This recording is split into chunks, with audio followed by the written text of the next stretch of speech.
Vocês verem o tanto de piau que tem aqui, ó.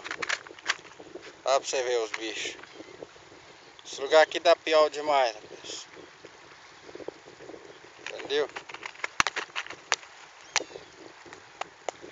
Você tá vendo aí?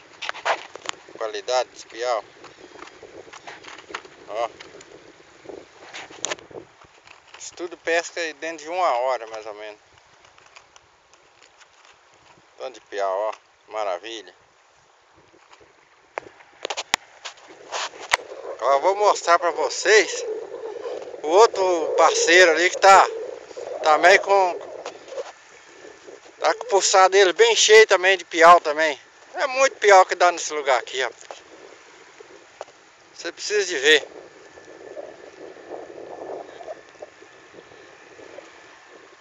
Consegui pegar essa corimba desse tamanho aqui, que deve dar o que, umas 600 gramas, esse piauzinho. E hoje tá ruim demais, isso? É, tá dando muito piau pro seu lado aqui não. Não, passei tá do lado, tá pegando muito piau, agora eu não dei sorte não, eu perdi pra muitas horas. Saí lá de Ribeirão das Neves pra perder anzol aqui, não dá certo não. E a corimba que você perdeu aí? Aquela corimba vai perde, me dei bobeira, botou aí nas costas, arrebentou e foi embora. Ó, rapaz, tem que dar mole pra essas corimbas não, hein? Rapaz, mas eu esqueci quando eu fui soltar o manete, só veio a bateria nas costas, arrebentou e foi embora, é pesado, Ó. bicha grande.